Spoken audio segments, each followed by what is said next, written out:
சென்னை திருவொற்றியூரில் கஞ்சா புகைப்பதில் ஏற்பட்ட தகராறில் இளைஞரை மது புகைத்துள்ளனர். அப்போது இருவருக்கும் இடையே தகராறு ஏற்பட்ட நிலையில் சாரதி மது பாட்டிலால் தாக்கியதில் சந்தோஷின் முகத்தில் பலத்த காயம் ஏற்பட்டது. சந்தோஷ் ஸ்டான்லி மருத்துவமனையில் அனுமதிக்கப்பட்ட நிலையில் சாரதி கைது செய்யப்பட்டார். நடைபெற்றது. கோவலூரில் அமைச்சர் மையநாதன் உறுதிமொழியை வாசித்து போட்டியை தொடங்கி வைத்தார். மதுரை, சிவகங்கை, தஞ்சாவூர் உள்ளிட்ட பகுதிகளில் இருந்து வந்திருந்த 700க்கும் மேற்பட்ட காளைகள் பங்கேற்றன. 300க்கும் மேற்பட்ட காளையர்கள் களம் கண்டு மாடுகளை தழுவி சைக்கிள், கட்டில், பீரோ போன்ற பரிசுகளை தட்டிச் சென்றனர்.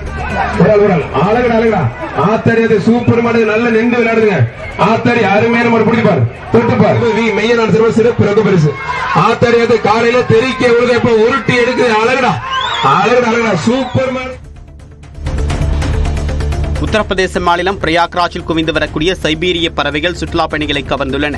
கும்பமேளா நிறைவடைந்த நிலையில் பிரயாக்ராஜ் பகுதியில் உள்ள திரிவேணி சங்கமத்தில் சுற்றுலா பயணிகளுக்கான படகு சவாரி சேவை மீண்டும் தொடங்கியுள்ளது. இந்நிலையில் அங்கு சைபீரிய பறவைகளின் வருகை அதிகரித்துள்ளன. நதியில் படகு சவாரி செய்தபடி அந்த பறவைகளை சுற்றுலா பயணிகள் கண்டுகளித்தனர். கடுமையான நிதி நெருக்கடியில் சிக்கியிருக்கக்கூடிய பாகிஸ்தானுக்கு ஜாக்பாட் அடித்தது போல பல ஆயிரம் கோடி ரூபாய் மதிப்பிலான தங்க புதையல் கிடைத்துள்ளது. அந்நாட்டின் அட்டோக் பகுதியில் அரசு சார்பில் நடத்தப்பட்ட ஆய்வில் இந்த தங்க படிமங்கள் கண்டெடுக்கப்பட்டுள்ளன. இதன் மதிப்பு 80,000 கோடி ரூபாய்க்கு மேல் இருக்கும் என்றும் தெரிவிக்கப்பட்டுள்ளது. இவை இமாலயத்திலிருந்து சிந்து நதியின் வழியாக சென்ற தங்க படிமங்கள் என்றும் தெரிவிக்கப்பட்டுள்ளன. இங்கிலாந்து நாட்டைச் சேர்ந்த சுற்றுலா பயணிகள் நீலகிரி மாவட்ட மலை ரயிலை வாடகைக்கு எடுத்து உற்சாகத்துடன் உதகைக்கு பயணித்தனர்.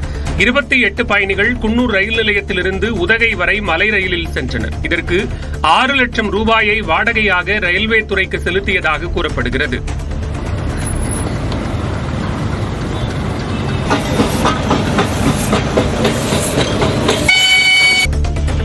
திண்டுக்கல் மாவட்டம் நத்தம் மாரியம்மன் கோவிலில் மாசி திருவிழாவையொட்டி தீர்த்தம் எடுத்து வந்த பக்தர்கள் காப்பு கட்டி 15 நாட்கள் விரதத்தை தொடங்கினர். உலுப்பக்குடி அருகில் உள்ள கரந்தமலை கன்னிமார் தீர்த்தத்தில் புனித நீராடி மஞ்சள் ஆடைகள் அணிந்து பக்தர்கள் கோயிலுக்கு ஊர்வலமாக சென்றனர். அவர்கள் கோயிலை அடைந்ததும் அம்மனுக்கு சிறப்பு அபிஷேக அலங்கார தீபாராதனை நடைபெற்றது.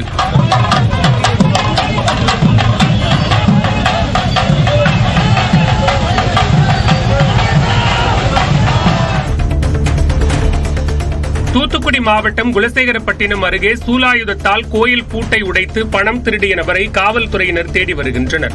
2ஆம் தேதி மாதவன்குறிச்சி கிராமத்தில் உள்ள உடையார் ராஜா சுவாமி கோவிலுக்குள் கேட் ஏறி குதித்து உள்ளே நுழைந்த நபர் உண்டியலில் இருந்த 5,000 ரூபாய், பீரோவில் இருந்த 5,000 ரூபாய் ஆகியவற்றை திருடி சென்றுள்ளார்.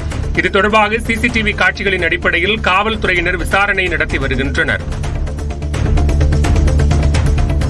திருப்பதி மலையில் உள்ள நடைபாதையில் மீண்டும் சிறுத்தை நடமாடியது பக்தர்களிடையே அச்சத்தை ஏற்படுத்தியிருக்கிறது. அதிகாலை 1 மணி அளவில் திருப்பதி மலை நடைபாதையில் உள்ள கடையின் அருகே நடமாடிய சிறுத்தை அங்கிருந்த பூனையை வேட்டையாடி தூக்கிச் சென்றது. மதியம் 2 மணிக்கு மேல் 12 வயதிற்கு குறைவான சிறுவர் சிறுமியர் திருப்பதி மலைக்கு நடந்து செல்ல விதிக்கப்பட்ட தடை தொடர்கிறது. மேலும் 2 மணிக்கு மேல் பக்தர்கள் கூட்டமாக மட்டுமே மலையேற வேண்டுமென வனத்துறை அறிவுறுத்தியுள்ளது.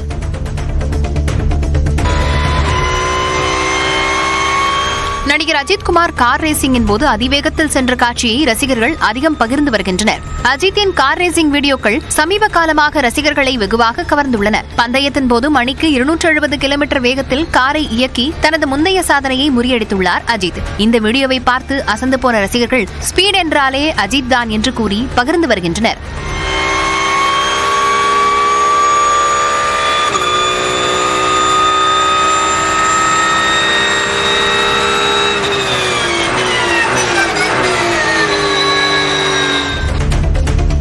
சுவிட்சர்லாந்தைச் சேர்ந்த இந்திய வம்சாவளி பாடகி ஒருவர் தனது புதிய பாடல் குறித்து அறிவிக்க கனமான லெஹங்காவுடன் ஆல்ப்ஸ் மலையில் படிச்சேர்க்கையில் ஈடுபட்டார்.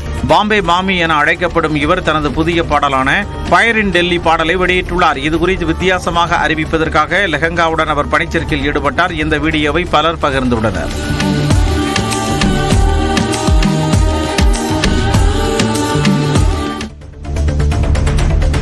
ஜெர்மனியின் மேனேம் பகுதியில் வேகமாக சென்ற கார் ஒன்று கூட்டத்துக்குள் நுழைந்ததில் ஒருவர் உயிரிழந்தார். பாராடிபிளாட்ஸ் பகுதியிலிருந்து வாசட்டம் நோக்கி சென்ற கார் ஒன்று திடீரென சாலையோரம் நின்றிருந்த கூட்டத்துக்குள் நுழைந்தது. இதில் 10க்கும் மேற்பட்டோர் காயமடைந்ததாக தெரிவிக்கப்பட்டுள்ளது. இந்த விபத்து குறித்து விசாரணை நடந்து வரும் சூழலில் அங்குள்ள சாலைகள் மற்றும் மேம்பாலங்கள் மூடப்பட்டுள்ளன. இந்தியா மற்றும் ஜப்பானின் கூட்டு ராணுவ பயிற்சி கிழக்கு ஃபிஜி நகரில் நடைபெற்று வருகிறது. கடந்த பிப்ரவரி மாதம் 24ஆம் தேதி முதல் தர்மா கார்டியன் என்ற இந்த ராணுவ பயிற்சி நடைபெற்று வருகிறது. இரு நாடுகளுக்கும் இடையிலான உறவை மேம்படுத்தும் வகையில் இந்த பயிற்சி நடத்தப்படுகிறது. நகர பகுதிகளில் தீவிரவாத நடவடிக்கைகளை தடுக்கும் நோக்கில் இந்த பயிற்சி நடத்தப்படுகிறது. இதில் இந்திய நாட்டு பாதுகாப்பு கலைகளை ஜப்பான் வீரர்கள் கற்றுக்கொண்டனர்.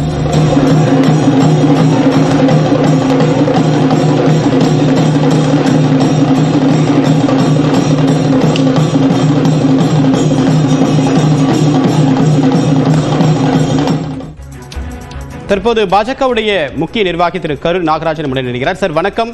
திமுக தான் ஒரே எதிரி, வாக்குகள் சிதறக்கூடாது, பாஜகவோட தேர்தல் கூட்டணி அமைக்கப்படுமா என்ற கேள்விக்கு இல்லை என்று மறுப்பு சொல்லாமல் அதற்கான ஒரு பாசிட்டிவ் சைனை இபிஎஸ் சொல்லியிருக்காரு. உங்களுடைய முதற்கட்ட கருத்து என்ன?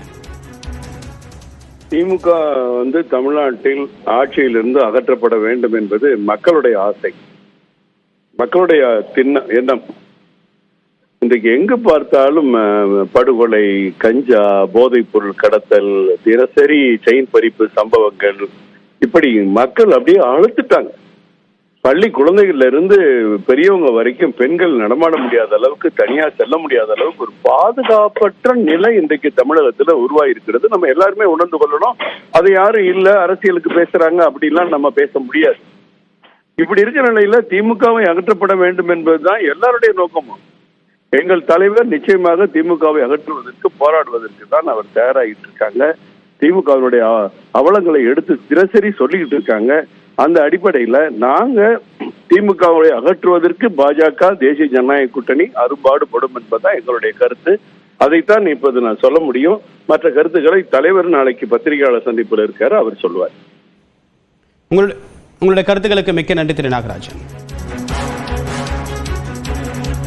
தேமுதிகவிற்கு ராஜ்யசபா சீட் என்று நாங்கள் கூறினோமா என்று எடப்பாடி பழனிசாமி தற்போது மறு கேள்வி எழுப்பியிருக்கிறார். ராஜ்யசபா சீட் கொடுக்கப்படுவதாக, அதற்கு உறுதியளிக்கப்பட்டதாக ஏற்கனவே தேமுதிகவுடைய பொதுச் செயலாளர் பிரேமலதா விஜயகாந்த் தெரிவித்த நிலையில் தற்போது இந்த கேள்வியை தற்போது இபிஎஸ் முன்வைத்திருக்கிறார். இந்த விவகாரத்தில் இருவருக்கும் ஒத்த கருத்து இல்லை என்பது இந்த விஷயத்தில் தெளிவாகிறது. அதே நேரத்தில் பாஜகவுடன் கூட்டணியா என்று எழுப்பப்பட்ட கேள்விக்கு இன்னும் 6 மாத காலம் இருக்கிறது.